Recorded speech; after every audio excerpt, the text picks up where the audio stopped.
The elevator at the Bellagio hummed softly as it carried Kate Adamson to the 32nd floor. Through the glass walls, the Las Vegas Strip sparkled below like a circuit board of neon dreams and broken promises. Kate adjusted her blazer and checked her reflection in the polished steel doors. At 28, she had worked her way up from a junior analyst to senior project manager at Meridian Financial in just 4 years. Her sharp mind and unwavering dedication had earned her respect from colleagues and clients alike, everyone except Larry Carlson. Larry, the regional director and her direct supervisor, had been making her life increasingly difficult over the past 6 months. What started as inappropriate comments about her appearance had escalated to accidental touches and lingering stares. Kate had documented everything meticulously, but Larry was clever. He never crossed the line overtly enough to warrant immediate action, and he had cultivated relationships with HR that made Kate wary of reporting him without ironclad evidence. The elevator chimed softly, and Kate stepped into the plush hallway. The Bellagio's opulent decor, marble floors, crystal chandeliers, and artwork that probably cost more than her annual salary reminded her why this trip was so important. They were here to close the Nakamura deal, a multi-million-dollar investment portfolio that would secure Kate's promotion to director and Larry's ascension to vice president. It was the culmination of 18 months of work, primarily hers. Kate's room was a junior suite overlooking the fountains. As she unpacked her laptop and files, her phone buzzed with a text from Larry. "Dinner at Le Cirque at 8. We need to discuss tomorrow's presentation. Dress nice. Nakamura appreciates attention to detail." The message made her stomach turn. Larry's attention to detail comments were always loaded with innuendo, but Kate had survived worse. She had grown up in foster care, learned to read people's intentions early, and developed an instinct for self-preservation that had served her well in the corporate world. Tonight would be no different. Le Cirque was everything Kate expected. Overpriced, pretentious, and filled with the kind of people who measured success by the zeros in their bank accounts. Larry was already seated when she arrived, wearing an expensive suit that couldn't quite mask his growing paunch. His eyes roamed appreciatively over her conservative black dress as she approached. "Kate, you look stunning," he said, standing to pull out her chair. His hand lingered on her shoulder a moment too long. "That dress is very flattering." "Thank you," Kate replied coolly, settling into her seat and immediately opening her portfolio. "I've prepared 3 different presentation formats for tomorrow. The traditional approach, the interactive model, and—" "Relax," Larry interrupted, signaling the sommelier. "We're in Vegas, Kate. Business can wait until after we enjoy ourselves." He ordered a bottle of wine that cost more than Kate's monthly car payment, then leaned back in his chair. "You know, I've been thinking about your future at Meridian." Kate's pulse quickened, but she kept her expression neutral. "Oh? You're talented, no question. But talent alone doesn't guarantee advancement. You need mentorship, guidance from someone who understands how the game is really played." Larry's smile was predatory. "I could be that mentor, Kate. I could ensure your promotion goes through smoothly." The implication hung in the air like smoke. Kate had heard variations of this speech from powerful men before, the suggestion that her success depended on their benevolence, that she should be grateful for their attention. She took a sip of wine to buy herself time, her mind already working. "I appreciate your interest in my career, Larry," she said carefully. "I believe my work speaks for itself." "Of course it does. But sometimes work isn't enough. Sometimes you need to show you're flexible, willing to go the extra mile." Larry leaned forward, his voice dropping. "We're partners on this deal, Kate. Partners support each other in all kinds of ways." Kate excused herself to the restroom, her hands shaking slightly as she gripped her purse. In the mirror, she saw her own reflection staring back, composed, professional, but with fire in her eyes. She had 2 choices: retreat and hope Larry would back off, or fight. Kate Adamson had never been good at retreating. She returned to the table with renewed composure. "You're right, Larry. Partnership is important. In fact, I've been thinking about ways to strengthen our professional relationship." Larry's eyes lit up with interest. "Really? I'm glad you see it that way." "Absolutely. Perhaps we could discuss it further in your suite after dinner." I'd like to understand exactly what you have in mind for my advancement. Larry's grin was triumphant. Now you're talking, Kate. I knew you were smart. They finished dinner with Larry regaling her with increasingly inappropriate stories about his conquests, both professional and personal. Kate smiled and nodded at appropriate intervals, but her mind was elsewhere, formulating a plan that would require precision, timing, and a considerable amount of luck. Back at the Bellagio, Larry's penthouse suite was a testament to corporate excess: floor-to-ceiling windows, a private balcony overlooking the Strip, and enough space to house a small family. Kate admired the view while Larry poured glasses of champagne. "To partnership," he said, raising his glass. "To getting what we deserve," Kate replied, clinking her glass against his. Larry moved closer, his intentions clear. "You know, Kate, I've been watching you for months. You're exactly the kind of woman who could go far in this company, with the right support." "And what would that support cost me?" Kate asked, her voice steady despite her racing heart. Larry's hand found her waist. "Nothing you wouldn't enjoy giving. We're both adults here. We both know how business really works." Kate stepped back, but not far enough to seem panicked. "Of course. But Larry, if we're going to be partners, real partners, shouldn't we discuss the terms? I mean, what exactly are you offering?" Larry's confidence grew. "Your promotion to director is a given. The Peterson account I've been considering you for, it's yours. And there are other opportunities, international assignments, executive training programs. The sky's the limit for someone I'm invested in. That's very generous. And in exchange?" Larry moved closer again, his breath hot against her neck. "In exchange, you show me the same enthusiasm for our relationship that you show for your work. Starting tonight." Kate nodded slowly, as if considering his proposal. "You know what, Larry? You're right. I have been naive about how business works. Maybe it's time I learned." She moved toward the couch, and Larry followed eagerly. But instead of sitting down, Kate turned and faced him. "Before we begin this partnership, though, I need to know I can trust you. That you're as committed to this as I am." "What do you mean?" Kate pulled out her phone. "I'd like to record a quick video message. Nothing explicit, just you confirming your commitment to my advancement. Think of it as insurance that you'll keep your promises." Larry hesitated for a moment, then shrugged. "Sure, whatever makes you comfortable." Kate started recording. "This is Larry Carlson, Regional Director at Meridian Financial, speaking on March 15th at the Bellagio in Las Vegas. Kate, ask me what you want to know." Kate's voice was clear and steady. "Larry, can you confirm that you're offering me a promotion to director and the Peterson account in exchange for sexual favors?" Larry laughed, too drunk and aroused to recognize the trap. "That's a crude way to put it, but yeah. You scratch my back, I scratch yours. That's how business works, sweetheart." "And this is a regular practice for you? Offering professional advancement in exchange for sexual compliance? Hey, I reward loyalty. If someone's willing to go the extra mile, I take care of them. Always have, always will." Kate stopped recording and slipped the phone back into her purse. "Thank you for being so honest, Larry. Now I know exactly what kind of man I'm dealing with." Larry's expression shifted as he began to realize something was wrong. "What's that supposed to mean?" "It means," Kate said, backing toward the door, "that you just confessed to sexual harassment and quid pro quo on camera. And tomorrow morning, copies of this video will be in the hands of HR, legal, and every member of the board of directors." Larry's face went white, then red with rage. "You manipulative little bitch! Give me that phone!" He lunged toward her, but Kate was ready.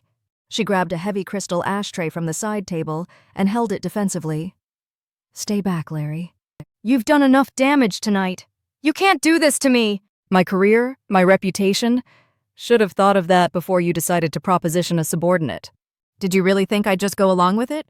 That I'd trade my body for your empty promises?" Larry's desperation was palpable. "Kate, be reasonable. We can work something out. Name your price. Money, promotion, whatever you want." "What I want," Kate said, reaching for the door handle, "is for predators like you to face consequences for once. What I want is for other women not to have to endure what you put me through. What I want is justice." She opened the door and stepped into the hallway. "Oh, and Larry? I'm still going to close the Nakamura deal tomorrow. Because unlike you, I actually earned my place at that table." Kate returned to her room with adrenaline coursing through her veins. She immediately uploaded the video to multiple cloud storage accounts and emailed copies to her personal attorney, along with detailed documentation of Larry's months of harassment. Then she called her friend Sarah, who worked as an investigative journalist for the Wall Street Journal. "Sarah, it's Kate. I need a favor, and I need it to be off the record until I give you the go-ahead." "What's going on?" Kate explained the situation, and Sarah listened with growing anger and fascination. "This is huge, Kate. But are you sure you want to go public? This could get messy. It's already messy. But I'm tired of letting men like Larry get away with this behavior. How many other women has he done this to? How many kept quiet because they were afraid?" Sarah agreed to hold the story until after Kate's presentation to Nakamura, giving her time to secure the deal before the scandal broke. Kate spent the rest of the night preparing for what would be the most important presentation of her career. The next morning, Kate arrived at the Nakamura meeting 30 minutes early. The conference room at Meridian's Las Vegas office was pristine, overlooking the artificial lake of a luxury hotel. She set up her presentation materials and reviewed her notes one final time. Larry arrived looking haggard and desperate. Dark circles ringed his eyes, and his usually impeccable appearance was disheveled. He pulled Kate aside before the clients arrived. "Kate, please. Let's discuss this rationally. I made a mistake last night. I'd been drinking and—" "No, Larry. You revealed who you really are. The drinking just gave you the courage to say it out loud. If this gets out, it'll destroy both of us. The company will sweep us both under the rug to avoid scandal."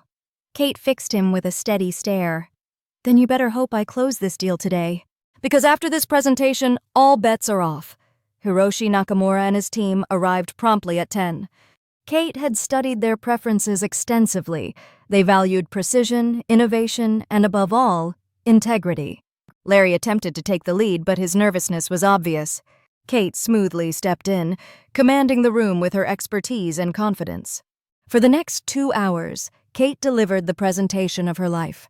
She walked the Nakamura team through market analyses, risk assessments, and projected returns with the skill of someone who had lived and breathed this deal for 18 months. She answered every question with authority, addressed every concern with solutions, and demonstrated exactly why Meridian Financial deserved their trust. When Nakamura's CFO asked about the company's commitment to ethical business practices, Kate didn't hesitate. "Mr. Nakamura, integrity isn't just a buzzword at Meridian. It's the foundation of everything we do. We believe that lasting partnerships are built on mutual respect, transparency, and accountability at every level." Larry shifted uncomfortably beside her, but Kate continued. "We don't just talk about our values, we live them. And when someone fails to meet those standards, we take swift and decisive action." Nakamura nodded approvingly. "Ms. Adamson, your presentation has been exemplary. Your knowledge of our industry and attention to our specific needs is impressive. We're prepared to move forward with Meridian Financial, but with one condition." Kate's heart raced. "Of course. What would that be?" "We want you to be our primary contact. Your expertise and professionalism give us confidence in this partnership." Kate glanced at Larry, whose face had gone ashen. "I would be honored, Mr. Nakamura." The contracts were signed within the hour. As the Nakamura team left, praising Kate's exceptional work, Larry grabbed her arm. "Kate, you did great today. Now can we please discuss—" "There's nothing to discuss, Larry. I kept my word. I closed the deal. Now it's time for you to face the consequences of your actions." That afternoon, Kate sent the video and her documentation to Meridian's board of directors, along with a detailed timeline of Larry's harassment. She also authorized Sarah to publish her article, which would hit the Wall Street Journal's website at 5 p.m. Eastern Time. The response was swift and decisive. By 6 p.m. Vegas time, Kate received a call from Meridian's CEO, Margaret Ross. "Kate, I want to personally apologize for what you've endured. Larry Carlson has been terminated effective immediately, and we're conducting a full investigation into his conduct during his tenure with the company. We're also implementing new policies to ensure this never happens again." "What about the Nakamura deal? You'll be promoted to regional director immediately, taking over Larry's responsibilities. The Peterson account is yours, along with a significant salary increase and stock options. You've earned it." Kate felt a wave of satisfaction mixed with exhaustion. "Thank you, Margaret. I appreciate the company's swift action." The story broke that evening, sending shockwaves through the financial industry. Sarah's article was carefully crafted, focusing on the systemic issues of sexual harassment in corporate America while detailing Kate's courage in coming forward. The video confession went viral within hours, sparking conversations about workplace abuse and the importance of believing victims. Larry's fall was spectacular and complete. Within days, other women came forward with similar stories about his behavior. His wife filed for divorce, citing the public humiliation and betrayal. Several other companies where he had worked launched their own investigations, uncovering a pattern of abuse spanning decades. The Nevada State Bar Association launched an ethics investigation based on reports that Larry had used similar tactics with female attorneys. His professional licenses were suspended pending a full review. Financial publications wrote scathing editorials about toxic masculinity in corporate leadership, using Larry as a prime example of executives who abuse their power. Kate returned to Denver as a hero within the company and an inspiration to women across the industry. She used her new platform to advocate for stronger harassment policies and mentorship programs for young female professionals. The Peterson account flourished under her leadership, and within a year she was named to Forbes' 30 Under 30 list in finance. 6 months after Vegas, Kate received a letter forwarded through her attorney. It was from Larry, who was working as a night manager at a chain restaurant in Phoenix after burning through his savings on legal fees and divorce settlements. The letter was a rambling apology, full of self-pity and requests for forgiveness. Kate read it once, then fed it through her office shredder. Some people deserved second chances.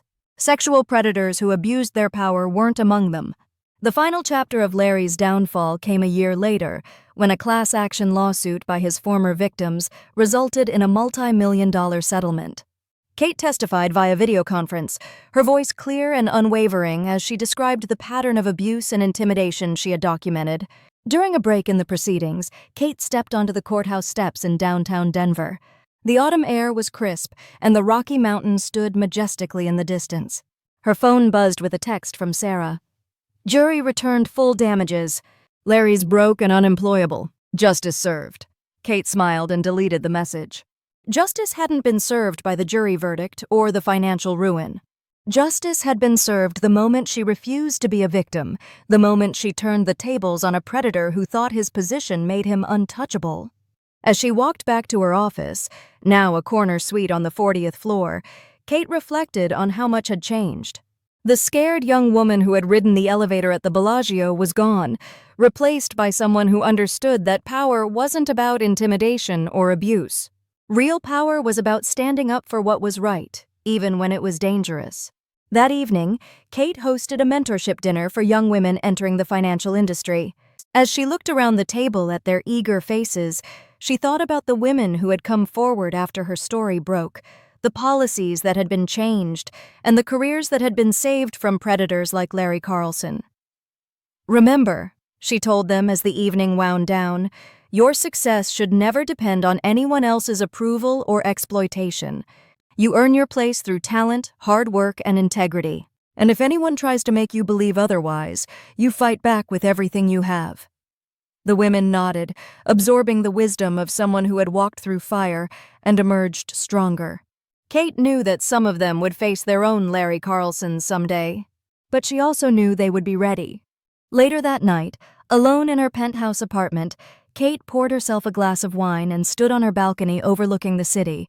The lights twinkled below like stars, each one representing someone working toward their dreams. She raised her glass in a silent toast, to the women who had supported her, to the courage she had found when it mattered most, and to the justice that sometimes, just sometimes, prevailed over power and privilege. Larry Carlson had gambled everything on his ability to intimidate and exploit a woman he saw as weak. He had lost spectacularly, not just his career and reputation, but his fundamental understanding of power itself. Real power wasn't about taking what you wanted through fear and coercion. Real power was about building something lasting, something that lifted others up instead of tearing them down. Kate Adamson had learned that lesson well, and she would never forget it. In the end, the house always wins, but sometimes, just sometimes, the house was justice itself.